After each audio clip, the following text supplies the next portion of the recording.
ಬಂದಿರೋ ಪ್ರತಿಯೊಬ್ಬರಿಗೂ, ಮೀಡಿಯಾದವರಿಗೆ, friends, family, relatives, ಯಾರ್ಯಾರು ಒಳ್ಳೇದು ವಿಶ್ ಮಾಡೋಕ್ಕೆ ಬಂದಿದ್ದಾರೆ ಪ್ರತಿಯೊಬ್ಬರಿಗೂ ಥ್ಯಾಂಕ್ ಯು ಸೋ ಮಚ್.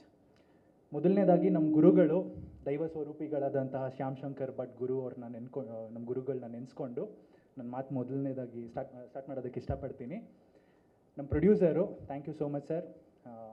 ಒಂದು ಮೊದಲನೇ ಹುಡುಗನಿಗೆ ಒಂದು ಸಿನಿಮಾ ಮಾಡೋದು, ಅವನ ಮೇಲೆ ಇನ್ವೆಸ್ಟ್ ಮಾಡೋದು ಎಷ್ಟು ಕಷ್ಟ ಇದೆ ಅಂತ ಗೊತ್ತಿದ್ರೂ ಡೇ ಒನ್ನಿಂದ ನೀವು ನಮ್ಮ ಸ್ಟೋರಿ ಮೇಲೆ, ನನ್ನ ಮೇಲೆ, ನಮ್ಮ ಟೀಮ್ ಮೇಲೆ ಇಷ್ಟು ಕಾನ್ಫಿಡೆಂಟ್ ಆಗಿದ್ದೀರಾ, ಈ ಸಿನಿಮಾನ ಇಲ್ಲಿವರೆಗೂ ತೊಗೊಂಬಂದಿದ್ದೀರಾ.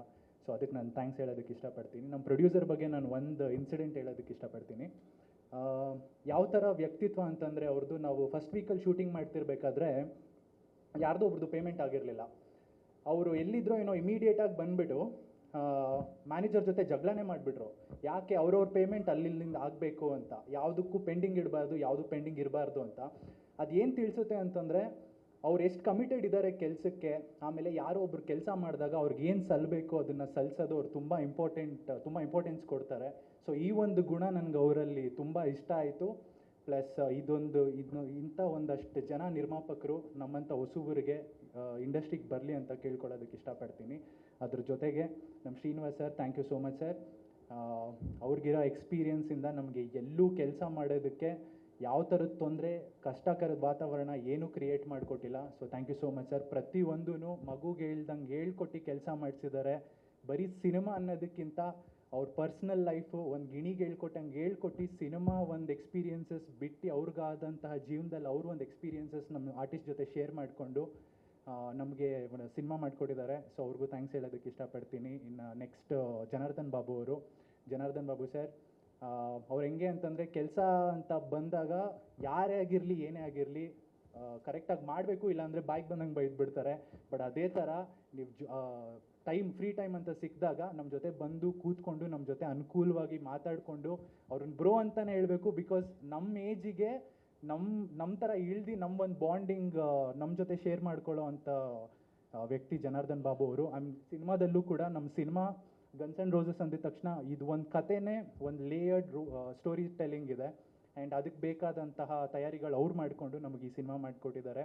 ಆಮೇಲೆ ನಾನು ಅದ್ರ ಜೊತೆಗೆ ಮಂಜು ಮಾಸ್ಟರ್ ಬಗ್ಗೆ ಮಾತಾಡೋದಕ್ಕೆ ಇಷ್ಟಪಡ್ತೀನಿ. ಬಿಕಾಸ್ ಮಂಜು ಮಾಸ್ಟರು ನಮ್ಮ ಸಿನಿಮಾಗೆ ಬೆನ್ನೆಲುಬಿದ್ದಂಗೆ. ಅವರು ಒಂದು ಆ್ಯಕ್ಷನ್ಸ್ ಮುಹೂರ್ತದಲ್ಲೇ ಹೇಳಿದರು, ಆ್ಯಕ್ಷನ್ಸ್ ತುಂಬ ವೆರೈಟಿಯಾಗಿ ಮಾಡ್ತೀನಿ, ತುಂಬ ಡಿಫ್ರೆಂಟಾಗಿರುತ್ತೆ ಅಂತ. ಸೊ ಅದೇ ಥರ ತುಂಬ ಡಿಫ್ರೆಂಟಾಗೂ ಬಂದಿದೆ. ನ್ಯಾಚುರಲ್ಲಾಗಿ ರಿಯಲಾಗಿ ಹೊಡೆದಾಡ್ದಂಗಿದೆ. ಆಡಿಯನ್ಸಿಗೆ ತುಂಬ ಚೆನ್ನಾಗಿ ಕನೆಕ್ಟ್ ಆಗುತ್ತೆ. ಸೊ ಮಂಜು ಮಾಸ್ಟರ್ಗೆ, ಪುನೀತ್ ಅಣ್ಣನಿಗೆ, ಬಾಯ್ಸ್ಗೆ ಎಲ್ಲರಿಗೂ ಥ್ಯಾಂಕ್ಸ್ ಹೇಳೋದಕ್ಕೆ ಇಷ್ಟಪಡ್ತೀನಿ. ಇನ್ನು ನಮ್ಮ ಶಶಿಕುಮಾರ್ ಅವರು ಮ್ಯೂಸಿಕ್ ಡೈರೆಕ್ಟರು, ಹೊಸಬ್ರು.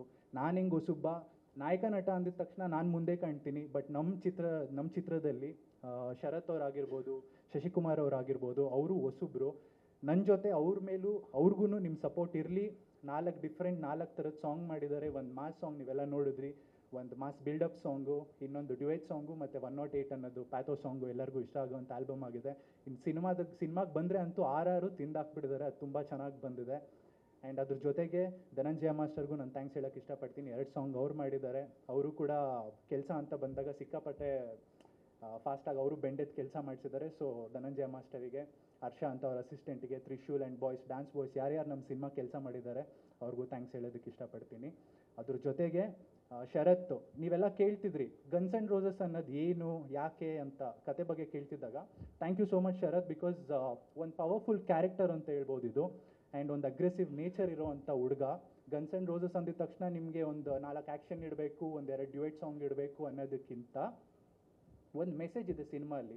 ಒಬ್ಬ ಇಂಜಿನಿಯರಿಂಗ್ ಸ್ಟೂಡೆಂಟು ಓದಿರೋನು ಯಾಕೆ ಅವನ ಜೀವನದಲ್ಲಿ ಆಗಿರೋ ಅಂಥ ತಿರುವುಗಳು ಏನು ತಗೊಳುತ್ತೆ, ಡ್ರಗ್ಸು, ರೌಡಿಸಮ್ ಅಂತೆಲ್ಲ ಹೋದರೆ ಅದರಿಂದ ಆಗೋ ಅಂಥ ಪರಿಣಾಮಗಳೇನು ಅನ್ನೋದು ತುಂಬ ಚೆನ್ನಾಗಿ ತೋರಿಸ್ಕೊಟ್ಟಿದ್ದಾರೆ. ಆ್ಯಂಡ್ ಕ್ಲೈಮ್ಯಾಕ್ಸಲ್ಲೂ ತುಂಬ ಚೆನ್ನಾಗಿ ವರ್ಕೌಟ್ ಆಗಿದೆ ಸಿನಿಮಾ. ಆಡಿಯನ್ಸ್ ಯಾರೇ ನೋಡಿದ್ರೂ ಈ ಒಂದು ಸಿನಿಮಾ ವರ್ಕೌಟ್ ಆಗುತ್ತೆ, ಇದು ಚೆನ್ನಾಗಿದೆ ಅನ್ನೋ ಒಂದು ಭಾವನೆ ಬರುತ್ತೆ. And thank you so much Sharath. ಇದು ನನ್ನ ಮೊದಲನೇ ಸಿನಿಮಾ, ನನ್ನ ಮೊದಲನೇ ಕತೆ. Thank you. ಆ್ಯಂಡ್ ಅದ್ರ ಜೊತೆಗೆ ತುಂಬ ಲೆಜೆಂಡರಿ ಆ್ಯಕ್ಟರ್ಸ್ ಜೊತೆ ಕೆಲಸ ಮಾಡುವಂಥ ಅವಶ್ಯಕತೆ ಸಿಕ್ತು ನನಗೆ ಈ ಸಿನಿಮಾದಲ್ಲಿ. ಅವಿನಾಶ್ ಅವರು ಇರ್ಬೋದು, ಜೀವನ್ ರಿಚಿ ಅಣ್ಣ ಇರ್ಬೋದು, ಅದ್ರ ಜೊತೆಗೆ ಸುಚೇಂದ್ರ ಪ್ರಸಾದ್ ಅವರು, ನೀನಾಶಮ್ ಅಶ್ವಥ್ ಅವರು, ಕಿಶೋರ್ ಸರ್ ಬಗ್ಗೆ ಒಂದು ಮಾತು ಹೇಳೋದಕ್ಕೆ ನಾನು ಇಷ್ಟಪಡ್ತೀನಿ. ಅವ್ರ ಬಗ್ಗೆ ಈಗ ಆಲ್ರೆಡಿ ನಿರ್ಮಾಪಕರೆಲ್ಲ ಮಾತಾಡಿದ್ರು. ಅದೇ ಥರ ನನಗಲ್ಲಿ ಒಂದು ಇಷ್ಟ ಅವರಲ್ಲಿ ಆಗಿರುವಂಥ ಗುಣ ಏನು ಅಂತಂದರೆ, ಇದೇ ಥರ ಒಂದು ಬೆಟ್ಟದ ಮೇಲೆ ಶೂಟಿಂಗ್ ಮಾಡ್ತಿರ್ಬೇಕಾದ್ರೆ ಕ್ಯಾರವ್ಯಾನ್ ಎಲ್ಲ ಕೆಳಗಿತ್ತು. ಕಿಶೋರ್ ಸರ್ ಬರ್ತಿದ್ರು ಅಂತ ಎಕ್ಸ್ಟ್ರಾ ಕ್ಯಾರವ್ಯಾನು ಇತ್ತು. ಬಟ್ ಅವ್ರು ಏನಂದರೆ ಅವ್ರು ಚೇಂಜ್ ಮಾಡ್ಕೊಂಡು ಬಂದು ಶಾರ್ಟ್ ತೆಗಿಬೇಕಿತ್ತು, ಒಂದು ಶಾರ್ಟಿಗೆ ಶರ್ಟ್ ಚೇಂಜ್ ಮಾಡಬೇಕಿತ್ತು. ಅವರು ಇಲ್ಲೇ ಅದಕ್ಕೆ ಹೋಗಿ ಬರೋದೊಂದು ಹಾಫ್ ಆನ್ ಅವರ್ ಆಗುತ್ತೆ, ಕೊಡಮ್ಮ ಇಲ್ಲೇ ಚೇಂಜ್ ಮಾಡ್ಕೊಂಡ್ಬಿಡೋಣ ಅಂತ ಅಂದ್ಬಿಟ್ಟು ಅಲ್ಲೇ ಚೇಂಜ್ ಮಾಡ್ಕೊಂಡು ಅವ್ರು ಕೆಳಗೆ ಬಂದು ಬೇಸಿಕ್ಲಿ ನಿಮ್ಗೆ ಈ ಥರ ಎಲ್ಲ ಒಂದು ಟೈಮ್ ಸಿಗುತ್ತೆ ಅಂತ ಬಂದಾಗ ಒಂದು 10 ನಿಮಿಷ 15 ನಿಮಿಷ ಕಾಲಾವಕಾಶ ವೇಸ್ಟ್ ಮಾಡ್ತಾರೆ. ಬೇಸಿಕ್ಲಿ ಶಿವಣ್ಣ ಆ ಥರ ಇದ್ದಾರೆ ಅಂತ ಕೇಳ್ಕೊಂಡು ಕೊಡಮ್ಮ ಇಲ್ಲೇ ಚೇಂಜ್ ಮಾಡಿಬಿಡೋಣ ಅಂತ ಅಂದ್ಬಿಟ್ಟು. ಬಟ್ ಕಿಶೋರ್ ಸರು ಕೂಡ ತುಂಬ ಅದೇ ಥರ ಹಂಬಲ್ ಆಗಿದ್ದಾರೆ.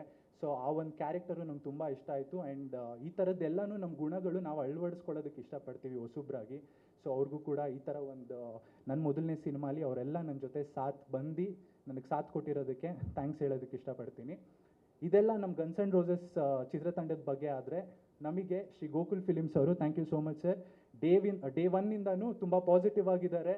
ಅವ್ರ ಜೊತೆ ಮಾತಾಡ್ತಿದ್ರೇ ಒಂದು ಪಾಸಿಟಿವ್ ಎನರ್ಜಿ, ಒಂದು ಪಾಸಿಟಿವ್ ಲೈಕ್ ಒಂದು ಅಂತ ಏನು ಹೇಳ್ತಾರೆ, ಡೇ ಒನ್ನಿಂದನೂ ಸಪೋರ್ಟ್ ಮಾಡ್ಕೊಂಡು ಬಂದಿದ್ದಾರೆ. ಅವ್ರು 200-250 ಸಿನಿಮಾ ಡಿಸ್ಟ್ರಿಬ್ಯೂಷನ್ ಮಾಡಿದ್ದಾರೆ. ಆ್ಯಂಡ್ ನನ್ನ ಮೊದಲನೇ ಸಿನಿಮಾ ಅವ್ರ ಡಿಸ್ಟ್ರಿಬ್ಯೂಷನಿಂದ ರಿಲೀಸ್ ಆಗ್ತದೆ ಅನ್ನೋದು ನನಗೊಂದು ತುಂಬ ಒಂದು ದೊಡ್ಡ ಖುಷಿ ಕೊಡೋವಂಥ ವಿಚಾರ. So thank you so much sir. 3ನೇ ತಾರೀಕು ನಮ್ಮ ಡಿಸ್ಟ್ರಿಬ್ಯೂಟರ್ಗೆ, ನಮ್ಮ ನಿರ್ಮಾಪಕರಿಗೆ ಪ್ರತಿಯೊಬ್ಬರಿಗೂ ಒಳ್ಳೇದಾಗುತ್ತೆ ಅಂತ ಕೇಳ್ಕೊಳ್ತಾ ದೇವರಲ್ಲಿ ಪ್ರಾರ್ಥಿಸ್ತಾ ನನ್ನ ಮಾತು ಮುಗ್ಸೋಕ್ಕೆ ಇಷ್ಟಪಡ್ತೀನಿ. Thank you so much. So ತುಂಬ ಬಬ್ಲಿ ಕ್ಯಾರೆಕ್ಟರ್. ಹೀರೋ ಜೊತೆ ಆಬ್ವಿಯಸ್ಲಿ ರೋಸಸ್ ಅಂತ ಇದೆ. ಸೊ ಲವ್ ಸ್ಟೋರಿ, ಲವ್ ಟ್ರ್ಯಾಕಲ್ಲಿ ಬರೋ ಅಂಥ ಕ್ಯಾರೆಕ್ಟರ್ ನಂದು. ನನಗೆ ಈ ಆಪರ್ಚುನಿಟಿ ಕೊಟ್ಟಿರೋತಕ್ಕಂಥ ಶ್ರೀನಿವಾಸ್ ಸರ್ ಡೈರೆಕ್ಟರ್, ಆಮೇಲೆ Nataraj sir producer, thank you so much. Selection ಮುಂಚೆ ನಾನು ಫಸ್ಟ್ ಮೀಟ್ ಮಾಡಿದ್ದು ಅಜಯ್ ಸರ್ನ. ಸೊ ಅಜಯ್ ಸರ್ ಹೇಗೆ ಅಂದರೆ ದಿನ ಸೆಟ್ಟಲ್ಲಿ ಇರ್ತಾಯಿದ್ರು. ಪ್ರತಿಯೊಂದರಲ್ಲೂ ನಾವೇನೇ ಚೆನ್ನಾಗಿ ಮಾಡಿದರೆ ಹೊಗಳೋದಕ್ಕಿಂತ ಕರೆಕ್ಷನ್ಸೇ ಜಾಸ್ತಿ ಹೇಳಿದ್ದಾರೆ. ಆ್ಯಂಡ್ ನಮಗದು ಹೆಲ್ಪ್ ಕೂಡ ತುಂಬ ಚೆನ್ನಾಗಿ ಆಗಿದೆ. ಜನಾರ್ದನ್ ಬಾಬು ಸರು ಸಿನಿಮ್ಯಾಟೋಗ್ರಫಿ. ಸೊ ತುಂಬ ಬಯಸ್ಕೊಂಡಿರೋದು ನಾನೇ ಅವ್ರ ಕೈಲಿ. ಯಾಕಂದರೆ ಶಾರ್ಟ್ ಮುಂಚೆ ತುಂಬ ನಗಿಸ್ಬಿಡ್ತಿದ್ರು. ಆ್ಯಕ್ಷನ್ ಅಂದಿದ ತಕ್ಷಣ ಅವ್ರಿಗೆ ಸೀರಿಯಸ್ ಆಗಬೇಕು. ನನಗೆ ನಗು ಕಂಟ್ರೋಲ್ ಆಗಲ್ಲ ಬೇಗ. ಸೊ ಅವರಿಗೆ ನಿಲ್ಲಮ್ಮ ಯಾಕಮ್ಮ ಅನ್ನೋರು. ಕಟ್ಟಾಗಿದ ತಕ್ಷಣ ಆಯ್ತಮ್ಮ ಪರವಾಗಿಲ್ಲ ಚೆನ್ನಾಗಿ ಮಾಡಿದೆ ಅನ್ನೋರು. ಸೊ ಅದು ನಂಗೆ ತುಂಬ ಕನ್ಫ್ಯೂಷನ್ ಆಗಿತ್ತು. ಅವರು ಮತ್ತು ಶ್ರೀನಿವಾಸ್ ಸರ್ ಕೂಡ ಹಾಗೇ ಇದ್ದರು, ತುಂಬ ಸೀರಿಯಸ್ ಇದ್ದರು. ಆಮೇಲೆ ನನ್ನ ಫ್ರೆಂಡ್ ಜಾನ್ವಿ ತುಂಬ ಇಂಪಾರ್ಟೆಂಟ್. ಫ್ರೆಂಡ್ ಅನ್ನೋದಕ್ಕಿಂತ ತುಂಬ ಇಂಪಾರ್ಟೆಂಟ್ ಕ್ಯಾರೆಕ್ಟರ್ ಅವಳು. ತುಂಬ ಲೈಕ್ ಆನೆಸ್ಟ್ ಸಿನ್ಸಿಯರ್ ಹುಡುಗಿ ಆ್ಯಂಡ್ ತುಂಬ ಡೆಡಿಕೇಶನ್ ಇದೆ. So I wish you all the very best. ನಿಂಗೆ ಒಳ್ಳೊಳ್ಳೆ ಮೂವಿ ಸಿಗಲಿ ಅಂತ ನಾನು ಆಲ್ವೇಸ್ ವಿಶ್ ಮಾಡ್ತೀನಿ.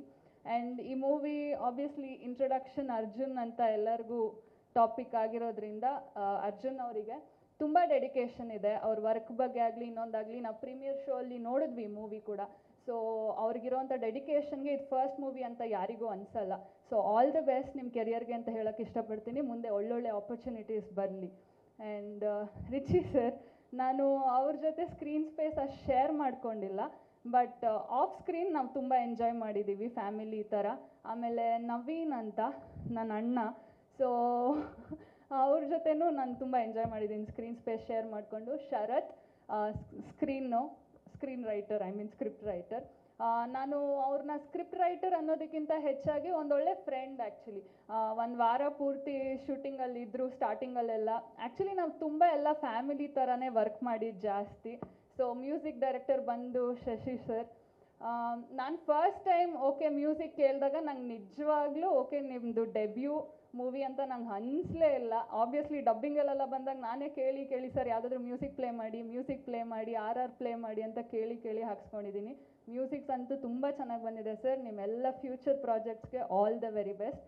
ಸೊ ನನ್ನ ಮೇಕಪ್ ಮಾಡಿರೋ ಅಂಥ ಹರೀಶ್ ಸರ್ ಆಗಿರ್ಬೋದು, ಆಮೇಲೆ ಕಾಸ್ಟ್ಯೂಮರ್ ಲೋಕಿ ಅಣ್ಣ ಆಗಿರ್ಬೋದು, ನಮ್ಮ ಹೇರ್ ಸ್ಟೈಲಿಸ್ಟು, ಆಮೇಲೆ ನಮ್ಮ AD ಡೈರೆಕ್ಟರ್ ಮುನಿರಾಜು ಸರ್ ಆಗಿರ್ಬೋದು, ಸುನೀಲ್ ಸರ್ ಆಗಿರ್ಬೋದು, ಎಲ್ಲರಿಗೂ ಥ್ಯಾಂಕ್ ಯು ಸೋ ಮಚ್. ಇಡೀ ಮೂವಿ ವರ್ಕ್ ಮಾಡ್ತಾ ನನಗೆ ತುಂಬ ಫ್ಯಾಮಿಲಿ ಟೀಮ್ ಅಂತಲೇ ಅನಿಸಿದೆ. ನಾವು ಫ್ಯಾಮಿಲಿ ಅಂತಲೇ ಎಂಜಾಯ್ ಮಾಡಿದ್ದೀವಿ. ಎಲ್ಲ ಒಟ್ಟೊಟ್ಟಿಗೆ ಕೂತ್ಕೊಂಡು ಎಲ್ಲ ಒಟ್ಟೊಟ್ಟಿಗೆ ಮಜಾ ಮಾಡಿದ್ದೀವಿ, ಒಟ್ಟೊಟ್ಟಿಗೆ ಊಟ ಮಾಡಿದ್ದೀವಿ. So thank you. ಇದೇ January 3rd ನಮ್ಮ guns and roses movie release ಆಗ್ತಾ ಇದೆ. ಸೊ ನಿಮ್ಮೆಲ್ಲರ ಬ್ಲೆಸ್ಸಿಂಗ್ಸ್, ಪ್ರೋತ್ಸಾಹ ನಮಗೆ ಬೇಕು. Thank you so much. ನನ್ನ ಪಾತ್ರದ ಹೆಸರು ಬಂದು ರಮ್ಯಾ ಅಂತ. ತುಂಬ ಬಬ್ಲಿ ಕ್ಯಾರೆಕ್ಟರ್.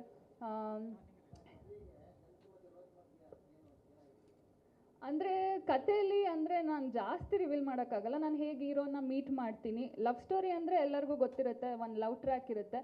ಸೊ ನನ್ನ ಪಾತ್ರ ಅಂತ ಬಂದರೆ ತುಂಬ ಡೇರಿಂಗ್, ಆಪೋಸಿಟಲ್ಲಿ ಇನ್ನೋಸೆಂಟ್ ಹುಡುಗಿ, ಒಂದು ಯೋಚನೆ ಮಾಡ್ತಾಳೆ ಬಟ್ ಅಲ್ಲೋಗಿ ಮತ್ತೆ ಫ್ರೆಂಡ್ ಹತ್ರ ಹೋಗ್ತಾಳೆ. ಅವಳು ಹೇಳಿದ್ನೇ ಮಾಡ್ತಾಳೆ ಮತ್ತೆ ವಾಪಸ್ಸು. ಸೊ ಆ ಥರ ಒಂದು ಕ್ಯಾರೆಕ್ಟರ್. ಸ್ಟುಡಿಯೋದಲ್ಲಿ ಕೂತ್ಕೊಂಡು ಯಾವುದೋ ಒಂದು ಡಬ್ಬಿಂಗ್ ವರ್ಕ್ ಮಾಡ್ತಾ ಇರ್ತೀನಿ, ಅವಾಗ ಫೋನ್ ಮಾಡಿಬಿಟ್ಟು ಶಶಿ ನಮ್ಗೊಂದು ಮ್ಯೂಸಿಕ್ ಡೈರೆಕ್ಟ್ರು ಬೇಕು ಅಂತ ಹೇಳ್ತಾರೆ. ಸೊ ಅವಾಗ ಸರ್ಗೆ ನಾನು ಹೇಳ್ತೀನಿ, ಸರ್ ನಾನೇ ಮ್ಯೂಸಿಕ್ ಡೈರೆಕ್ಟ್ರು ಅಂತ. ಸರಿ ನೀವು ಮಾಡಿರೋದು ಯಾವ್ದಾದ್ರು ವರ್ಕ್ ಇದ್ರೆ ಕಳಿಸಿ ಅಂತ ಹೇಳಿದ್ರು ಅವತ್ತು. ಸೊ ನಂದು ಅವಾಗ ರೀಸೆಂಟಾಗಿ ಅರ್ಮಾನ್ ಮಾಲಿಕ್ ಒಂದು ಸಾಂಗ್ ರಿಲೀಸ್ ಆಗಿತ್ತು, ಅದನ್ನು ಕಳಿಸ್ದೆ. ಏನ್ರಿ ಬರೀ ಎಲ್ಲ ನೀವು ಲವ್ ಸಾಂಗ್ಸೇ ಮಾಡ್ತೀರಾ, ನಮಗೆ ಮಾಸ್ ಬೇಕು ಅಂತ ಹೇಳಿದ್ರು. ಈ ಸಿನಿಮಾದಲ್ಲಿ ಮಾಸೇ ನಮಗೆ ಮೇಯ್ನ್ ಇರೋದು, ಮಾಸ್ ಬೇಕು ಅಂದರು. ಸರ್ ಕೆಲವೊಂದು ಸಬ್ಜೆಕ್ಟ್ ಮಾಡಿದ್ದೀನಿ, ಇನ್ನೂ ರಿಲೀಸ್ ಆಗಿಲ್ಲ, ನೀವು ಸ್ಟುಡಿಯೋಗೆ ಬನ್ನಿ ಅಂತ ಹೇಳಿದೆ. ಅದಾದಮೇಲೆ ಸೀನಣ್ಣ ಮತ್ತು ಅಜಯ್ ಸರ್ ಇಬ್ಬರೂ ಸ್ಟುಡಿಯೋಗೆ ಬಂದರು. ಸ್ಟುಡಿಯೋಗೆ ಬಂದ್ಬಿಟ್ಟು ಸಾಂಗ್ ಕೇಳಿಬಿಟ್ಟು ಸರಿ ಆಯಿತು ಕೇಳ್ತೀವಿ ಅಂದ್ಬಿಟ್ಟು ಹೋದರು. ಹೋದವರು ನೆಕ್ಸ್ಟ್ ದಿನ ನಟರಾಜ್ ಸರ್ನ ಕರ್ಕೊಂಡು ಅಡ್ವಾನ್ಸ್ ತೊಗೊಂಡು ಬಂದರು. ಸೊ ಒಂದು ಪ್ರೈಡ್ ಮೂಮೆಂಟ್ ಅಂತ ಹೇಳ್ಬೋದು. ಅದಾದಮೇಲೆ ನಮ್ಮ ಹೀರೋ ಅರ್ಜುನ್ ಅವ್ರು ಹೇಳಿದ್ರು ಒಂದು ಪೇಮೆಂಟು ಇಮಿಡಿಯೇಟಾಗಿ ಮಾಡಿದ್ರು ಅಂತ. ಅದು ಯಾರಿಗೂ ಅಲ್ಲ, ನನ್ನ ಮಗುದು ಒಂದು ಅಡ್ಮಿಷನ್ಗೆ ದುಡ್ಡು ಬೇಕಿತ್ತು. ನಾನು ನಟರಾಜ್ ಸರ್ಗೆ ಒಂದು ಮೆಸೇಜ್ ಮಾಡಿ ಒಂದು ಫೋನ್ ಮಾಡಿದ್ದಷ್ಟೇ, ಇಮಿಡಿಯೇಟು ಸೆಕೆಂಡ್ ಹಾಫಲ್ಲಿ ನನಗೆ ಪೇಮೆಂಟ್ ಬಂತು. ಸೊ ಹೇಳಬೇಕಂದ್ರೆ ಇನ್ನೂ ಪ್ರಾಜೆಕ್ಟೇ ಸ್ಟಾರ್ಟ್ ಆಗಿದ್ದಿಲ್ಲ, ತುಂಬ ಫ್ಯಾಮಿಲಿ ಥರ ಹೆಲ್ಪ್ ಮಾಡ್ತಿದ್ರು, ಒಬ್ರಿಗೊಬ್ರು ಎಲ್ಲ ತುಂಬ ಅನ್ಯೋನ್ಯತೆಯಿಂದ ಕೆಲಸ ಮಾಡಿದ್ರು. ಮತ್ತು ತುಂಬ ಫ್ರೀಡಮ್ ಇತ್ತು ಕೆಲಸದಲ್ಲಿ. ಇವಾಗ ಕೆಲವೊಂದು ಪ್ರಾಜೆಕ್ಟ್ಸ್ ಮಾಡ್ಬೇಕಾದ್ರೆ ನಮಗೆ ಹೀಗೆ ಬೇಕು ಅಂತಿರ್ತಾರೆ, but Ajay sir complete freedom ಕೊಟ್ಟರು. ಇವನ್ ಶ್ರೀನನ್ ಕೂಡ ಲೈಕ್ ಹೆಂಗೆ ಅಂದರೆ, ಇವಾಗ ನಾವು ರ್ಯಾಪ್ ಮಾಡಿದ್ದೀವಿ, ರ್ಯಾಪ್ ಅಂತ ಬಂದರೆ ನಮಗೆ ಹಿಪಾಪಲ್ಲೇ ಮಾಡಬೇಕು ಅಂತ ಒಂದಷ್ಟು ಕಂಡೀಷನ್ಸ್ ಇದೆ. ಬಟ್ ನಾವಿಲ್ಲಿ ಸಬ್ಜೆಕ್ಟ್ ಹೇಳ್ತೀವಿ ಗನ್ಸ್ ಆ್ಯಂಡ್ ರೋಸಸ್ ಇರೋದ್ರಿಂದ ನಾವು ಹಿಪಾಪಲ್ಲಿ ಒಂದು ಟ್ರಾನ್ಸ್ ಬ್ಲೆಂಡ್ ಮಾಡಿದ್ದೀವಿ. ಸೊ ಅದರಿಂದ ನಮಗೆ ಒಂದು ಇನ್ಪುಟ್ಸ್ ಬೇರೆ ಥರ ಬರ್ತಾ ಹೋಗ್ತು. ಆಮೇಲೆ ನಮ್ಮ ಸ್ಟೋರಿ ರೈಟರ್ ಶರತ್ ಕೂಡ ಒಂದಷ್ಟು ಲೈಕ್ ಕೀ ಪಾಯಿಂಟ್ಸ್ನ ತೊಗೊಂಡು ಬರ್ತಿದ್ರು. ಒಬ್ಬರು ನಮಗೆ ಸೌಂಡ್ಸಲ್ಲಿ ಈ ಥರ ಮಾಡೋಣ, ಈ ಥರ ಎಕ್ಸ್ಪೆರಿಮೆಂಟ್ ಮಾಡೋಣ ಅಂತ. ಅದೇ ಥರ ಅರ್ಜುನ್ ಅವ್ರ ಆ್ಯಕ್ಷನ್ಸ್ನ ನೋಡಾದ್ಮೇಲಂತೂ ನನಗೆ RRಲ್ಲಿ ಐ ಥಿಂಕ್ ಇದು ನನಗೊಂದು ಆಪರ್ಚುನಿಟಿ, ನನ್ನ ಮ್ಯೂಸಿಕ್ನ ನಾನು ಬೇರೆ ಲೆವೆಲಿಗೆ ತೊಗೊಂಡೋಗೋಕ್ಕೆ ಅನ್ನೋದೊಂದು ಮನಸ್ಸಿಗೆ ಬಂತು. ಆಮೇಲೆ ಜೀವನ್ ರಿಚ್ ಅವ್ರು ಇರ್ಬೋದು, ನಮ್ಮ ಕಿಶೋರ್ ಸರ್ ಇರ್ಬೋದು, ಶೋಭಿ ಸರ್ ಇರ್ಬೋದು, ಎಲ್ಲರೂ ತುಂಬ ಚೆನ್ನಾಗಿ ಆ್ಯಕ್ಟ್ ಮಾಡಿದ್ದಾರೆ. ದಯವಿಟ್ಟು ಚಿತ್ರಮಂದಿರಕ್ಕೆ ಬನ್ನಿ, ಎಲ್ಲರೂ ಆಶೀರ್ವಾದ ಮಾಡಿ. ಸೊ ನಮ್ಮ ಏನು ಲೈಕ್ ನಾವೇನು ಎಕ್ಸ್ಪೆರಿಮೆಂಟ್ ಮಾಡಿದ್ದೀವಿ ಅದು ಒಂಥರ ಹೊಸತನ ಇದೆ, ಅದನ್ನು ಮಾತ್ರ ನಾನು ಹೇಳೋಕ್ಕೆ ಇಷ್ಟಪಡ್ತೀನಿ. ದಯವಿಟ್ಟು ಚಿತ್ರಮಂದಿರಕ್ಕೆ ಬಂದು ಚಿತ್ರ ನೋಡಿ. Thank you so much. ಒಂದು ಒಳ್ಳೆ ತಂಡ. ಶ್ರೀನಿವಾಸ್ ಅವ್ರು ನಾವು ಭಾಳ ಅವ್ರ ಅಸೋಸಿಯೇಟ್ ಆಗಿದ್ದಾಗೆಲ್ಲ ತುಂಬ ಒಳ್ಳೆ ಸಿನಿಮಾಗಳು ಮಾಡಿದ್ದೀವಿ. Nataraj sir well decent and mannered and very vision ಇರುವಂಥ ಒಬ್ಬ ಪ್ರೊಡ್ಯೂಸರ್. ಮತ್ತು ಕ್ಯಾಮ್ರಾಮನ್ ಬಗ್ಗೆ ಮಾತಾಡೋಕ್ಕೆ ನಾನು ತುಂಬ ಚಿಕ್ಕವನು. ಗೋಕುಲ್ ಸರ್ ನಮ್ಮ ಸಿನಿಮಾನ ಡಿಸ್ಟ್ರಿಬ್ಯೂಟ್ ಮಾಡ್ತಿರೋಕ್ಕೆ ತಮಗೆ ಹೃತ್ಪೂರ್ವಕ ವಂದನೆಗಳು. ಎಲ್ಲರ ಜೊತೆ ಕೆಲಸ ಮಾಡೋದು ಖುಷಿ ಇದೆ. ಒಂದು ಒಳ್ಳೆಯ ಪಾತ್ರ. ಅಜಯ್ ಸರ್ ಕಥೆಗಳನ್ನು ನಾವು ನೋಡ್ತಾ ಬೆಳೆದವರು. ಅಜಯ್ ಸರ್ ಜೊತೆ ನಾವು ತುಂಬ ಹಿಂದೆ ಒಂದು ಸಿನಿಮಾ ಮಾಡಬೇಕಾಗಿತ್ತು, ಅದು ಕಾರಣಾಂತರದಿಂದ ಮಿಸ್ ಆಯಿತು. ಜೊತೆ ನಿಮ್ಮ ಮಗನ ಜೊತೆ ಸಿನಿಮಾ ಮಾಡ್ತಿದ್ದೀವಿ. ಒಂದು ಒಳ್ಳೆ ಕನ್ನಡ ಸಿನಿಮಾ. ನೀವೆಲ್ಲರೂ ಈ ಸಿನಿಮಾ ಬಗ್ಗೆ ಪ್ರೋತ್ಸಾಹ ಮಾಡಬೇಕು. ಎಲ್ಲರೂ ಥಿಯೇಟ್ರಿಗೆ ಬಂದು ಸಿನಿಮಾ ನೋಡಲಿ ಅಂತ ಬಯಸ್ತೀನಿ. ನಮಸ್ಕಾರ. ಹಾಗೆ ಇಲ್ಲಿ ಬಂದಿರುವಂಥ ಎಲ್ಲರಿಗೂ ನಮಸ್ಕಾರ. ಗನ್ಸ್ ಆ್ಯಂಡ್ ರೋಸಸ್ ಈ ಸಿನಿಮಾ ನನ್ನ ಜೀವನದ 11 ವರ್ಷ ಸಿನಿ ಜರ್ನಿಯ ಒಂದು ಅದ್ಭುತ ಪಾತ್ರ ಅಂತ ಹೇಳ್ಬೋದು. ಇದಕ್ಕೆ ಮೊದಲಿಗೆ ನಾನು ಶೋಭರಾಜ್ ಸರ್ಗೆ ಥ್ಯಾಂಕ್ಸ್ ಹೇಳೋಕ್ಕೆ ಇಷ್ಟಪಡ್ತೀನಿ. ಯಾಕೆಂದರೆ ನಾನು ಅವ್ರು ಶೋಭಣ್ಣ ಅಂತಲೇ ಕರೆಯೋದು. ಈ ಸಿನಿಮಾ ಮಾಡೋದಕ್ಕಿಂತ ಮೊದಲು ನಾವು ಒಂದು ಸಿನಿಮಾ ಮಾಡ್ತಾಯಿದ್ವಿ, ನಾನು ಶೋಭಣ್ಣ ಮಂಗಳೂರಲ್ಲಿ ಒಂದು 15 ದಿವಸ ಒಟ್ಟಿಗೆ ಇದ್ವಿ. ಸೊ ಆವಾಗ ಜೊತೆಲಿರೋ ಟೈಮಲ್ಲಿ ನನ್ನ ಪರ್ಫಾರ್ಮೆನ್ಸು ಎಲ್ಲ ಇದು ನೋಡಿ ತುಂಬ ಅಪ್ರಿಷಿಯೇಟ್ ಮಾಡ್ತಾಯಿದ್ರು. ನನ್ನ ಅಲ್ಲಿ ಆ ಸಿನಿಮಾದಲ್ಲಿ ಒಂದು ಸ್ವಲ್ಪ ತಿದ್ದಕ್ಕೆ ಟ್ರೈ ಮಾಡಿದರು. ಬಟ್ ಇಲ್ಲಿ ಬಂದಿದ್ದ ತಕ್ಷಣವೇ ಒಂದು 4-5 ದಿವಸದಲ್ಲಿ ನನಗೆ ಶೋಭಣ್ಣ ಫೋನ್ ಮಾಡಿ, ಒಂದು ಸಿನಿಮಾದಲ್ಲಿ ಒಂದು ಪೊಲೀಸ್ ಆಫೀಸರ್ ಪಾತ್ರ ಇದೆ, ಹೋಗಿ ಶ್ರೀನಿವಾಸ್ ಅಂತ ಅವ್ರು ನೀವು ಕಾನ್ ಮಾಡ್ತಾರೆ, ಮಾತಾಡು ಹೋಗು ಅಂದರು. ನಾನು ಶೋಭಣ್ಣನಿಗೆ ಹೇಳಿದೆ, ಸಿನಿಮಾ ಪೊಲೀಸ್ ಅಂತ ಸಿಕ್ಕಾಪಟ್ಟೆ ಮಾಡಿಬಿಟ್ಟಿದೆ ಅಣ್ಣ, ಬೇಜಾರಾಗ್ಬಿಟ್ಟಿದೆ. ನಂದೊಂದು 40-45 ಸಿನಿಮಾದಲ್ಲಿ ಒಂದು 20-25 ಸಿನಿಮಾಗಳು ಬರೀ ಅದರಲ್ಲಿ ಕಾಣಿಸ್ಕೊಂಡು ಬಂದ್ಯಾ ಪುಟ್ಟ ಓದ್ಯಾ ಪುಟ್ಟ ಅಂತ ಕೊಡ್ತಾರೆ, ಅಲ್ಲಿ ರಿಜಿಸ್ಟ್ರು ಆಗಲ್ಲ, ಏನಿಲ್ಲ, 1 ಸೀನ್ 2 ಸೀನ್ ಅಂತ ತುಂಬ ಬೇಜಾರಾಗ್ಬಿಟ್ಟಿದೆ. ಫಸ್ಟ್ ಹೋಗಿ ಮಾಡ, ಆಮೇಲೆ ನೋಡೋಣ, ಇನ್ನೂ ಇದೆ ಸಿನಿಮಾಗಳು ಅಂದರು.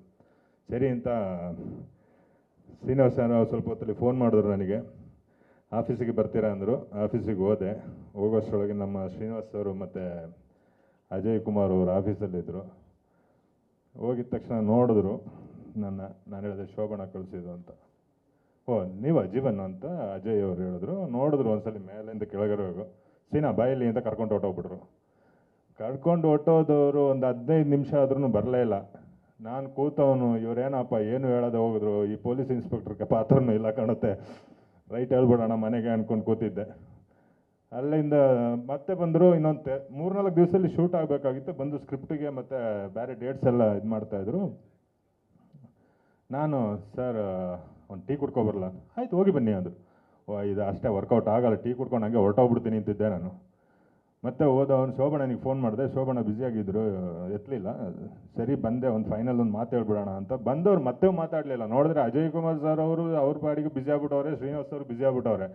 ಇದೇನ್ರಿ ಕರ್ಸ್ಬಿಟ್ಟು ಹಿಂಗೆ ಆಗ್ಬಿಡ್ತಲ್ಲ ಅಂತ ಹೇಳ್ಬಿಟ್ಟು ಇನ್ನೊಂದು ಅರ್ಧ ಗಂಟೆ ಆಯಿತು. ಒಟ್ಟು 1 ಅವರ್ ಕೂತಿದ್ದೀನಿ, ಯಾರು ಏನು ಕೇಳೋರಿಲ್ಲ ಆಫೀಸಲ್ಲಿ. ಫೈನಲ್ ಶ್ರೀನಿವಾಸ್ ಸರ್ಗೆ ಹೇಳಿದೆ, ಸರ್ ಬರ್ತೀನಿ ಸರ್ ಅಂತ. ಯಾಕೆ ಅಂದರು. ಇನ್ನೇನು ಸರ್, ಈ ಕತೆ ಹೇಳ್ತೀರಿ, 1 ನಿಮಿಷ ಸ್ವಲ್ಪ ಫ್ರೀ ಮಾಡ್ಕೊಳ್ತೀನಿ ಅಂತ. ಖುಷಿಯಾಗೋಯ್ತು, ಕತೆ ಬೇರೆ ಹೇಳ್ತೀರಾ, ಹೇಳಿ ಬನ್ನಿ ಅಂತ. ನಿಜವಾಗ್ಲೂ ಅವತ್ತು ನಾನು ತುಂಬ ಹೆಮ್ಮೆ ಪಟ್ಟಿದ್ದು ಶ್ರೀನಿವಾಸ್ ಸರ್ನ. ಕತೆ ಒಂದು 15-20 ನಿಮಿಷ ಕೂರ್ಕೊಂಡು ನನ್ನ ಪಾತ್ರದ ಬಗ್ಗೆ ಹೇಳ್ತಾ ಬಂದರು. ನನಗೆ ನಿಜವಾಗ್ಲೂ ಒಂದು 11 ವರ್ಷದಲ್ಲಿ ಈ ನಡುವೆ ತುಂಬ ವಿಲನ್ಗಳಾಗಿ ಮಾಡ್ತಾ ಇದ್ದೀನಿ, ರಿಲೀಸಿಗೆ ತುಂಬ ಸಿನಿಮಾಗಳಿದೆ. ಆದರೆ ಈ ಪಾತ್ರ ಅಂತೂ ಅದ್ಭುತವಾಗಿದೆ. ಓಪನಿಂಗಿಂದ ಕ್ಲೈಮ್ಯಾಕ್ಸ್ವರೆಗೆ ಹೇಳ್ತಾ ಬರ್ತಾ ಒಂದು ಹಸಿದ ಕಲಾವಿದ, ಅವನು ಈ ಥರ ಮಾಡೋಕ್ಕೆ, ಅವ್ನು ಪಾತ್ರ ಮಾಡೋಕ್ಕೆ ಕಾಯ್ತಾ ಇರ್ತಾನೆ ಅವನು. ಯಾಕೆಂದರೆ ಅವನ ಪ್ರೂವ್ ಮಾಡ್ಕೊಳ್ಳೋಕ್ಕೆ ಅದರಲ್ಲಿ ನಾನು ಬೆಸ್ಟ್ ಕೊಟ್ಟಿದ್ದೀನಿ, ಬೆಸ್ಟ್ ಪಾತ್ರ, ಆ ಕತೆಗೆ ತಕ್ಕಂಥ ಒಂದು ಆ ಪಾತ್ರ ಹಂಗಿದೆ ಅದು. ಮಾಧ್ಯಮ ಮಿತ್ರರೆಲ್ಲರಿಗೂ ನನ್ನ ನಮಸ್ಕಾರಗಳು. ನನಗೇನು ಮಾಡಬೇಕು, ಮಾತಾಡಬೇಕು ಅನ್ನೋದೇ ಗೊತ್ತಾಗ್ತಾ ಇಲ್ಲ. ಏಕೆಂದರೆ ನನ್ನನ್ನು ನೀವೆಲ್ಲರೂ 42 ವರ್ಷದಿಂದ ಬೆಳೆಸಿದ್ದೀರ ಕನ್ನಡ ಇಂಡಸ್ಟ್ರಿ ಒಳಗಡೆ. ಸೊ ಇವತ್ತು ನನ್ನ ಮಗ ಹೀರೋ ಆಗಿದ್ದಾನೆ. ಸೊ ಅವನಿಗೂ ನೀವೆಲ್ಲರೂ ಬೆನ್ತಟ್ಟಿ ಪ್ರೋತ್ಸಾಹ ಮಾಡಬೇಕು ಅಂತ ಕೇಳ್ಕೊತಾ ಇದ್ದೀನಿ. ಈ ಚಿತ್ರ ಮಾಡೋದಕ್ಕೆ ಆ್ಯಕ್ಚುಲಿ ನನಗೆ ಅವನು ಸಿನಿಮಾ ಇಂಡಸ್ಟ್ರಿಗೆ ಬರೋದಕ್ಕೆ ಇಷ್ಟ ಇರಲಿಲ್ಲ. ಆತ ಅವನ ಒಳಗಡೆ ಒಂದು ಎನರ್ಜಿ ಇತ್ತು. ಬಟ್ ನಾನು ಏನೇ ಕೇಳಕ್ಕೆ ಹೋದಾಗಲೂ ಅವನು ನಾನು ಮಾಡ್ತೀನಿ ಅಂತಿದ್ದ. ಸೊ ನನಗೆ ಏನಪ್ಪ, ಹೊಸ ಹುಡುಗರುಗಳು ಸ್ಕ್ರೀನ್ ಮೇಲೆ ಮುಂದೆ ಬಂದರೆ ಎಷ್ಟೆಷ್ಟೆಲ್ಲ ಪ್ರಾಬ್ಲಮ್ಸ್ ಇದೆ, ನಾವೆಲ್ಲ ಅನುಭವಿಸಿದ್ದೀವಿ, ನೋಡಿರ್ತೀವಿ. ಸೊ ಅದನ್ನು ನಾನು ಇವನು ಒಂದೇ ಸಲ ನಾನು ಆ್ಯಕ್ಟ್ ಮಾಡಬೇಕು ಅಂತ, ಅದು ಅಲ್ಲದೆ ತುಂಬ ಹೇಳ್ತಾನೆ ಇರ್ತಾನೆ. ಬಟ್ ಇವನ ಮೇಲೆ ಇನ್ವೆಸ್ಟ್ ಮಾಡೋ ಅಂಥ ಪ್ರೊಡ್ಯೂಸರ್ಸ್ ಬೇಕು. ಸೊ ನಾವೇನೇ ಅಂದ್ಕೊಂಡ್ರೂ ಅದನ್ನು ಮಾಡೋವಂಥ ಪ್ರೊಡ್ಯೂಸರ್ಸ್ ಬೇಕು. ಸೊ ನಾನು ಆಯಿತು ಅಂತ ಟೈಮ್ಗೆ ವೆಯ್ಟ್ ಮಾಡ್ತಾಯಿದ್ದೆ. ಬಟ್ ಅವನ ಮೇಲೆ ನಂಬಿ ದುಡ್ಡು ಹಾಕುವಂಥ ಒಬ್ಬ ಪ್ರೊಡ್ಯೂಸರ್ಸ್ ಬೇಕಾಗಿತ್ತು. ಅದು ಗಾಡ್ ಗ್ರೇಸ್ ನಮ್ಮ ಶ್ರೀನಿವಾಸ್ ಕುಮಾರ್ ಅವರಿಂದ ನಮ್ಮ ನಟರಾಜ್ ಸರ್ ಪರಿಚಯ ಆಯಿತು. ಸೊ ಅವ್ರ ಮೇಲೆ ನಾನು ಏನಕ್ಕೆ ಅವ್ರನ್ನ ಇದು ಮಾಡ್ತೀನಿ ಅಂದರೆ, ನಿರ್ಮಾಪಕರು ಅಂದಾಗ ಅಳೆದು ತೂಗ್ತಾರೆ. ಫಸ್ಟು ಒಬ್ಬ ಹೀರೋನ ಕರೆಸ್ಬಿಟ್ಟು ಅವನ್ನ ನೀನು ಡ್ಯಾನ್ಸ್ ಮಾಡು, ಫೈಟ್ ಮಾಡು, ಡೈಲಾಗ್ ಹೇಳು, ಹಿಂಗೆ ಬಾ ಹಂಗೆ ಬಾ. ಸೊ ಅವನ್ನ ಶೋಷಣೆ ಮಾಡೋದೇ ಜಾಸ್ತಿ ಆಗಿರುತ್ತೆ, ಕೆಲಸ ಕೊಡ್ಸೋದಕ್ಕಿಂತ ಹೆಚ್ಚಾಗಿ. ಸೊ ನಟರಾಜ್ ಸರ್ ಆ ವಿಷಯದಲ್ಲಿ ಅವ್ನು ಬರೀ ಫೋಟೋ ನೋಡೋ ಹೇಳ್ಬಿಟ್ರು ಅಷ್ಟೇ. ಸೊ ಆಯಿತು ಸರ್, ಹುಡುಗನ ಫಿಕ್ಸ್ ಮಾಡಿ ಅಂತ ಹೇಳಿದ್ರು. ಸಾಂಗ್ ರೆಕಾರ್ಡಿಂಗ್ ದಿನ ಬಂದು ಅವತ್ತು ಅವ್ನ ಮುಖ ನೋಡಿದ್ರು.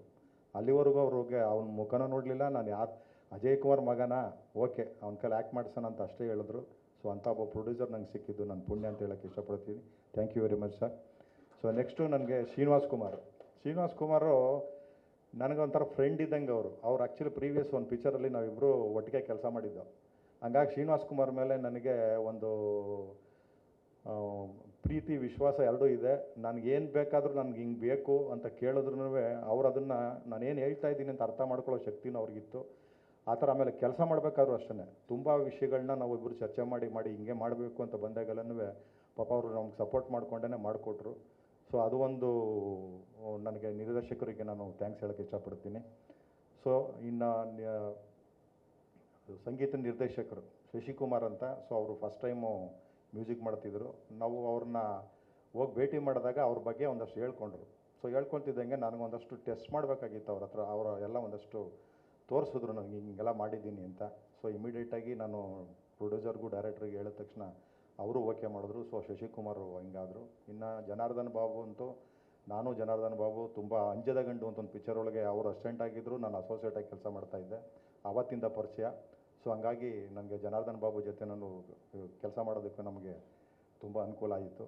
ನನ್ನ ಕೆಲಸನ ಅಂದರೆ ನಾನು ಇಲ್ಲಿ ನಿಂತ್ಕೋಬೇಕು ಅಂದರೆ ಕಾರಣ ನಮ್ಮ ನಿರ್ಮಾಪಕರು. 25 ವರ್ಷದಿಂದ ನೀನು ಕೆಲಸ ಮಾಡ್ತಾ ಇದೆಯಾ, ನೀನು ಡೈರೆಕ್ಟರ್ ಆಗಬೇಕು ಅಂತ ನನ್ನ ಇವತ್ತು ಈ ಸ್ಥಾನ ನಿಲ್ಲಿಸಿದ್ದಾರೆ. ನಾನು ಅವರಿಗೆ ಶತಕೋಟಿ ಕೃತಜ್ಞತೆಗಳನ್ನು ಸಲ್ಲಿಸ್ತೀನಿ. ಆಮೇಲೆ ಇದೊಂದು ನಾನು ಹಳಬನಾದರು ಮತ್ತು ಕೆಲವರೆಲ್ಲರೂ ನಮ್ಮ ಜನಾರ್ದನ್ ಅಂತ ಕ್ಯಾಮ್ರಾಮನ್ನು, ಅವರು ತುಂಬ ಸೀನಿಯರು, ಜೊತೆಯಲ್ಲಿ ಕೆಲಸ ಮಾಡ್ತಾಯಿದ್ರು. ಅವರು ನಮ್ಮ ಜೊತೆ ಕೆಲಸ ಮಾಡ್ತಾಯಿದ್ದಾರೆ. ಮತ್ತು ನಮಗೆ ಇದಕ್ಕೆಲ್ಲ ಮುಖ್ಯ ನಮ್ಮ ಅಜಯ್ ಸಾರ್ ಅವರು ಈ ಚಿತ್ರ ಆಗಬೇಕಂದಾಗ ನಾನು ಮೊದಲನೇ ಸಾರಿ ನಮ್ಮ ನಿರ್ಮಾಪಕರು ಕೇಳ್ಕೊಂಡೆ. ಅವರು ಸಿನಿಮಾ ಮಾಡಬೇಕು ಅಂತ ಅಂದಾಗ ಕತೆ ತೊಗೊಂಡೋದಾಗ ಆ ಕತೆ ಬೇಡ, ಇನ್ನೊಂದು ಈಗಿನ ಸಿಚುವೇಶನ್ ತಕ್ಕಂತೆ ಒಂದು ಮಾಸ್ ಕತೆ ಮಾಡೋಣ ಅಂತಂದಾಗ ನಮ್ಮ ಅಜಯ್ ಸರ್ ಬಂದರು. ಅಜಯ್ ಸರ್ ಜೊತೆಗೆ ಅವ್ರ ಜೊತೆಯಲ್ಲಿ ಒಬ್ಬರು ಯುವ ಬರಹಗಾರನ ಕರ್ಕೊಂಬಂದರು, ಶರತ್ ಅಂತ. ಇದೆಲ್ಲ ಆದಮೇಲೆ ಒಂದು ಲೈನ್ ಮಾಡಿ ನಿರ್ಮಾಪಕರಿಗೆ ಹೇಳಿದಾಗ ನಿರ್ಮಾಪಕರು ಈ ಕತೆ ಮಾಡ್ಬೋದು ಅಂತ ಪ್ರಾರಂಭ ಮಾಡಿದ್ರು. ಆಮೇಲೆ ಹೀರೋ ನೋಡೇ ಇರಲಿಲ್ಲ. ಅವ್ರು ನೋಡಿದ್ದು ನಮ್ಮ ಫೋಟೋ ತೋರಿಸಿದೆ, ಯಾರು ಹೀರೋ ಅಂತಂದಾಗ ಸರ್ ನಮ್ಮ ಅಜಯ್ ಸರ್ ಅವ್ರ ಮಗ ಅರ್ಜುನ್ ಅಂತ. ಅದು ಹೌದಾ, ಒಂದು ಫೋಟೋ ತೋರಿಸಿದೆ. ಫೋಟೋ ನೋಡಿದಾಗ ಇವರು ಇದಕ್ಕೆ ಶೂಟಬಲ್ ಆಗಿದ್ದಾರೆ ಅಂತ ಅಂದರೆ ಅಷ್ಟೇ, ಮತ್ತು ನೋಡಲಿಲ್ಲ. ಇದೆಲ್ಲ ಆಗಿ ಒಂದು ಹಂತಕ್ಕೆ ಸಾಂಗ್ ರೆಕಾರ್ಡಿಂಗ್ ಟೈಮಲ್ಲಿ ಅರ್ಜುನ್ ಬಂದಿದ್ದರು, ಅರ್ಜುನ್ ನೋಡಿದ್ರು. ಆವಾಗಂದರು ನಾನು ಅಂದ್ಕೊಂಡಿದ್ದು ನನಗೆ ನಮ್ಮ ಕತೆಗೆ ಶೂಟಬಲ್ ವ್ಯಕ್ತಿ ಅರ್ಜುನ್ ಅಂದ್ಬಿಟ್ಟು ಅವತ್ತು ಸೆಲೆಕ್ಟ್ ಮಾಡಿದ್ರು. ನೀವು ನೋಡ್ತಿರೋದಂಗೆ ಒಂದು crime thriller drama with A mixture of love. ಆಮೇಲೆ ಈಗ ಕೆಲವರು ಕೇಳ್ತಿದ್ರಿ ಮೀಡಿಯಾದವರು, ಸೊ ಇದು ಲೈಕ್ ಕ್ರೈಮ್ ಥ್ರಿಲ್ಲರಾ, ಲೈಕ್ ಇದು ಯಾವ ರೀತಿ ಇನ್ಸ್ಪೈರ್ ಆಯಿತು ಅಂತ. ಸೊ ನಾವು ಮೀಡಿಯಾದಲ್ಲಿ ನೋಡ್ತಿರೋ ಹಾಗೆಯೇ ಈ ಕಾಲದಲ್ಲಿ ನನಗೆ ಕೆಲವು ತುಂಬ ಇನ್ಸಿಡೆಂಟ್ಸ್ ಅನ್ನೋದು ಇನ್ಸ್ಪೈರ್ ಆಯಿತು. ಫಾರ್ ಎಕ್ಸಾಂಪಲ್, ಮುಂಬೈಯಲ್ಲಿ ಒಂದು ದೊಡ್ಡ ಡ್ರಗ್ ಬಸ್ಟ್ ಆಯಿತು. ಒಬ್ಬರು ಬಾಲಿವುಡ್ ಆ್ಯಕ್ಟರ್ ಮಗ ಬಂದು ಅರೆಸ್ಟ್ ಆಗಿದ್ದರು. ಮತ್ತು ನಮ್ಮ ಬೆಂಗಳೂರಲ್ಲಿ ಸಹ ರೇವ್ ಪಾರ್ಟೀಸಲ್ಲಿ ಕೆಲವು ಖ್ಯಾತನಾಮರು ಸಿಕ್ಕಾಕ್ಕೊಂಡಿದ್ರು. ಸೊ ಇದೆಲ್ಲ ನೋಡಿ ನನಗೆ ಒಂದು ಇನ್ಸ್ಪೈರ್ ಆಯಿತು. ಸೊ ಅದನ್ನು ಒಬ್ಬ ಡೆಬ್ಯೂಟೆಂಟ್ ಆ್ಯಕ್ಟರ್ ಆಗಿ ಅರ್ಜುನ್ ಅವ್ರನ್ನ ಇಟ್ಕೊಂಡು ಫಿಲಮ್ ಮಾಡಬೇಕು ಅಂದಾಗ, ಸೊ ಅದನ್ನು ನಾನು ಸಿನಿಮಾ ಆಗಿ ನಾನು ಕಥೆನಾಗಿ ಮಾಡ್ಕೊಂಡಿದ್ದು. ಮತ್ತು ನನ್ನ ಲೈಫ್ ಹಿಸ್ಟ್ರಿ ಅಂತ ಲೈಕ್ ಅದರಿಂದ ಏನು ಇನ್ಸ್ಪೈರ್ ಆಗಿಲ್ಲ ಸರ್. ಅಂದರೆ ಈ ಕತೆಗೆ ನಾನು ಬಂದು ಬರೀ ಬಾಡಿ, ಅವರೇ ಇದಕ್ಕೆ ಸೋಲ್. ಸೊ ನನಗೆ ಎಕ್ಸ್ಪೀರಿಯೆನ್ಸ್ ಇಲ್ಲದೆ ಇರೋದ್ರಿಂದ, ಸೊ ಜನಕ್ಕೆ ಹೇಗೆ ರುಚಿಗಟ್ಟಾಗಿ ಅದನ್ನು ತಲುಪಿಸ್ಬೇಕು, ಮತ್ತು ಎಲ್ಲಿ ಸಿನಿಮಾದ ಗ್ರಾಫ್ ಅಪ್ ಆಗಬೇಕು, ಡೌನ್ ಆಗಬೇಕು, ಸೊ ಎಲ್ಲಿ ಸೆಂಟಿಮೆಂಟ್ ಅನ್ನೋದು ವರ್ಕೌಟ್ ಆಗಬೇಕು, ಸೊ ಎಲ್ಲ ಕ್ರೆಡಿಟ್ ಗೋಸ್ಟು ಅಜಯ್ ಸರ್ ಅಂತ ಹೇಳ್ಬೋದು ಮೇಡಮ್. ನನ್ನ ಊರು ಬಂದು ಭಟ್ರೇನಹಳ್ಳಿ ಅಂತ ಗ್ರಾಮ, ದೇವನಹಳ್ಳಿ ತಾಲೂಕು, ಬೆಂಗಳೂರು ಗ್ರಾಮಾಂತರ ಜಿಲ್ಲೆ.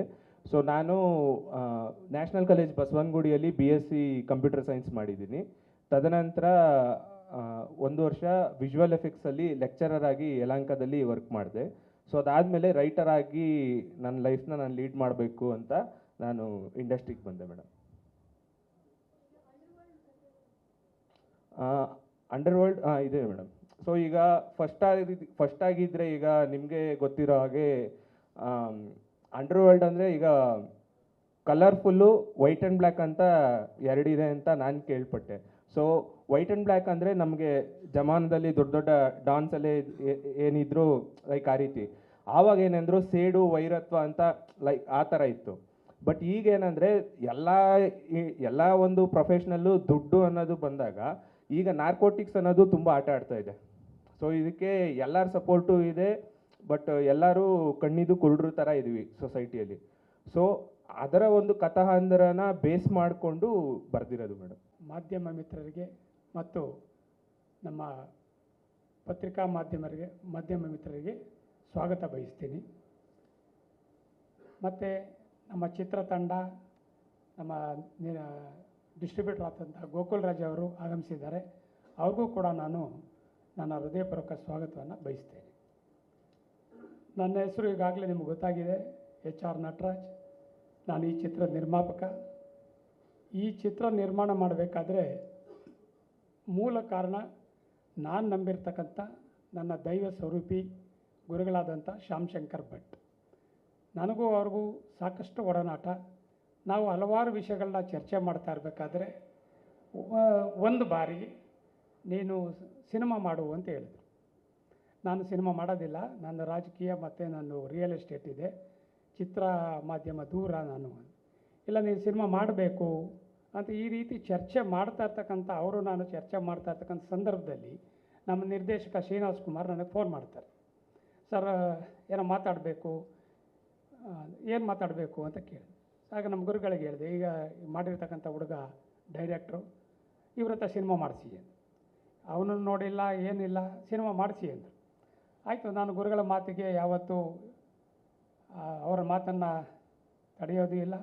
ಅವ್ರು ಏನು ಹೇಳ್ತಾರೆ ಅದನ್ನು ಮಾಡ್ತೀನಿ ನಾನು. ಹಾಗಾಗಿ ನಾಳೆ ಬಾ ಆಫೀಸ್ಗೆ ಶ್ರೀನಿವಾಸ್ ಮಾತಾಡೋಣ ಅಂದೆ. ನೆಕ್ಸ್ಟ್ ಡೇ ಆಫೀಸಿಗೆ ಕರೆಸ್ದೆ. ಅವರು ಬೇರೆ ಬೇರೆ ಪ್ರಾಜೆಕ್ಟ್ಗಳ ಬಗ್ಗೆ ಡಿಸ್ಕಷನ್ ಮಾಡ್ತಾಯಿದ್ರು. ಇಲ್ಲ ಶ್ರೀನಿವಾಸ್, ನಿನ್ನ ಕರೆಸಿರೋದು ಸಿನಿಮಾ ಮಾಡೋದಕ್ಕೆ, ನೀನು ಸಿನಿಮಾ ಮಾಡೋದಕ್ಕೆ ತಯಾರಾಗು. ನನ್ನ ಪ್ರಕಾರ ತುಂಬ ಕಮ್ಮಿ ಇದೆ. ಮಹಾಭಾರತದಲ್ಲಿ ದ್ರೋಣಾಚಾರ್ಯರ ಪಾತ್ರ ಏನು ಅನ್ನೋದು ಬರುತ್ತೆ. ದ್ರೋಣಾಚಾರ್ಯರು ನಾನು ಏನಕ್ಕಿಟ್ಟೆ ಅಂದರೆ, ನಾನು ಏಕಾಂಗಿ. ಯಾವುದೇ ಒಂದು ಕಾರ್ಯವನ್ನು ಮಾಡಬೇಕಾದರೆ ನಾನು ಒಬ್ಬನೇ ತೀರ್ಮಾನ ಮಾಡೋದು, ನಾನು ಒಬ್ಬನೇ ಅದನ್ನು ಚರ್ಚೆ ಮಾಡೋದು, ಏಕಾಂಗಿಯಾಗಿ ಮಾಡ್ತೀನಿ. ಅಂದರೆ ನನಗೆ ಯಾವುದೇ ಗುರುಗಳಿಲ್ಲ. ಆ ಗುರುಗಳಿಲ್ಲದಾಗ ನನಗೆ ಸಿಕ್ಕಿದ್ದು ನಮ್ಮ ಶ್ಯಾಮ್ ಶಂಕರ್ ಭಟ್ ಅವರು. ಯಾಕೆ ಬೇಕು ಗುರುಗಳು? ನಮ್ಮಲ್ಲಿ ಪ್ರತಿಭೆ ಇದೆ, ಸಾಕಷ್ಟು ಹಣ ಇರುತ್ತೆ, ನಮ್ಮಲ್ಲಿ ಶಕ್ತಿ ಇರುತ್ತೆ. ಅದನ್ನು ಸರಿಯಾದ ಮಾರ್ಗದಲ್ಲಿ ತಗೊಂಡೋಗತಕ್ಕಂಥ ಗುರು ಬೇಕು. ಅವರ ಸಿಗುವ ಮೊದಲೇ ನಾನು ಹಲವಾರು ಬಾರಿ ನಾನು ಒಂದು ಕಾನ್ಸೆಪ್ಟ್ ಇಟ್ಕೊಂಡಿದ್ದೆ. ಏಕಲವ್ಯನಿಗೆ ಯಾವ ಗುರುಗಳು ಪಾಠ ಮಾಡೋದಿಲ್ಲ. ದ್ರೋಣಾಚಾರ್ಯರನ್ನು ಅವರು ಮಾನಸಿಕ ಗುರುವಾಗಿ ಅವನ ವಿದ್ಯೆ ಕಲಿತು ಅರ್ಜುನನನ್ನು ಮೀರಿಸ್ತಾನೆ ಅಂತ ಗೊತ್ತಾದಾಗ ದ್ರೋಣಾಚಾರ್ಯರು ಗಮನಕ್ಕೆ ತರ್ತಾರೆ. ದ್ರೋಣಾಚಾರ್ಯರು ಏಕಲವ್ಯನ ಕರೆಸ್ತಾರೆ. ನಾನು ನಿನ್ನನ್ನು ಮೆಚ್ಚಿದೆ, ನೀನು ನನ್ನ ಶಿಷ್ಯ, ನಿನ್ನಂಥ ಅದ್ಭುತವಾದ ಶಿಷ್ಯನ ನಾನು ಎಲ್ಲೂ ನೋಡಿಲ್ಲ, ಗುರು ಕಾಣಿಕೆ ಕೊಡಬೇಕು ಅಂತ. ಏನು ಕೇಳ್ತಾರೆ ಗುರು ಕಾಣಿಕೆ? ನಿನ್ನ ಹೆಬ್ಬೆರಳು ಕೊಡು ಅಂತಾರೆ.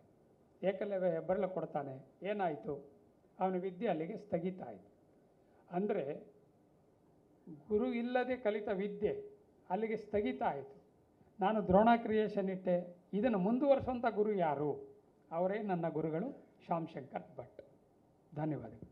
ತುಂಬ ಒಳ್ಳೆಯದಾಗಬೇಕು. ತುಂಬ ನಾನು ಈ ಸಿನಿಮಾಲಿ ಇವಾಗ ಎಲ್ಲರ ಹತ್ರ ಮಾತಾಡಿದ್ದು ಕೇಳಿಬಿಟ್ಟು ಖಂಡಿತವಾಗೂ ಅವ್ರು ಅಷ್ಟು ಧಾರಾಳ ಮನಸ್ಸು, ಅಷ್ಟು ದೊಡ್ಡ ಮನಸ್ಸಿದೆ ಅಂತಂದರೆ guns and roses ಡೆಫಿನೆಟಾಗಿ super hit ಆಗುತ್ತೆ ಅಂತ ನನಗೆ ಅನಿಸ್ತಾ ಇದೆ. ಅವ್ರು ಮಾಡಿರೋ ಮನಸ್ಸಿಗೆ ಅವ್ರಿಗೆ ಆಗೋಗಬೇಕು. ನಾನು ಡಿಸ್ಟ್ರಿಬ್ಯೂಷನ್ ಆ್ಯಸ್ ಯೂಶ್ವಲ್ ನಾನು ಮಾಡ್ತೀನಿ. ನನಗಿವಾಗ ತುಂಬ ಎಚ್ಚರಿಕೆಯಿಂದ ಮಾಡಬೇಕು ಅನ್ನೋದು ಬಂದುಬಿಟ್ಟಿದೆ.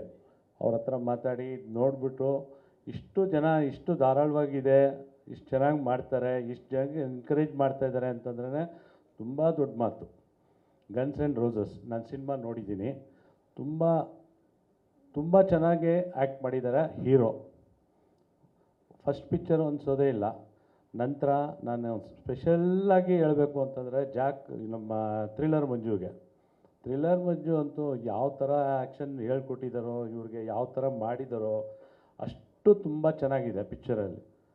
ಆಮೇಲೆ ಒಂದು ಇನ್ನೋಸೆಂಟ್ ಗಾಯ್, ಅವ್ರು ಹೆಂಗೆ ರೌಡಿಸಮ್ಗೆ ಬರ್ತಾರೆ, ಅವ್ರು ಹೆಂಗೆ ಒಂದು ಕ್ಲೈಮ್ಯಾಕ್ಸ್ ಆಗುತ್ತೆ, ತಪ್ಪುದಾರಿಗೆ ಹೆಂಗೆ ಹೋಗ್ತಾರೆ ಅನ್ನೋದಕ್ಕೆ ಕ್ಲೀನಾಗಿ ಡೈರೆಕ್ಟ್ರು ಮಾಡಿದ್ದಾರೆ. ಅದ್ರ ತಕ್ಕಂಗೆ ನಮ್ಮ ಅಜಯ್ ಕುಮಾರ್ ಅವರು ನಮಗೆ ತುಂಬ 25 ವರ್ಷದಿಂದ ತುಂಬ ಕ್ಲೋಸ್ ಫ್ರೆಂಡ್ಸ್ ಅವರು ನಮಗೆ. ಅವರು ಎತ್ತವರು ಅಂತ ಸಿನಿಮಾ ನಾನು ನೋಡಿದ್ದೀನಿ. ಅವ್ರದ್ದು ಕ್ಯಾರೆಕ್ಟರ್ ಅವ್ರದ್ದು ನನಗೆ ತುಂಬ ಇಷ್ಟ ಆಗಿದೆ. ತುಂಬ ಒಳ್ಳೆ ಸ್ಟೋರಿಗಳು ಕೊಡ್ತಾರೆ. ನಾನು ಸಿನಿಮಾ ಮಾಡಬೇಕು ಅಂತಿದ್ದೀನಿ. ಅವ್ರದ್ದೇ ಸಬ್ಜೆಕ್ಟ್ ಕೇಳಿದ್ದೀನಿ, ಅದು ಬೇರೆ ವಿಷಯ. ಗನ್ಸ್ ಆ್ಯಂಡ್ ರೋಸಸ್ ತುಂಬ ಚೆನ್ನಾಗಿದೆ ಪಿಕ್ಚರು. ನಾನು ಒಂದು 80ರಿಂದ 100 ಥಿಯೇಟ್ರ್ ರೆಡಿ ಮಾಡಿ ರಿಲೀಸ್ ಮಾಡಬೇಕು ಅಂತ ಪ್ಲ್ಯಾನ್ ಮಾಡಿದ್ದೀನಿ. ಗ್ಯಾರಂಟಿ ನ್ಯೂಸ್, ಸುದ್ದಿ ಖಚಿತ, ನ್ಯಾಯ ನಿಶ್ಚಿತ.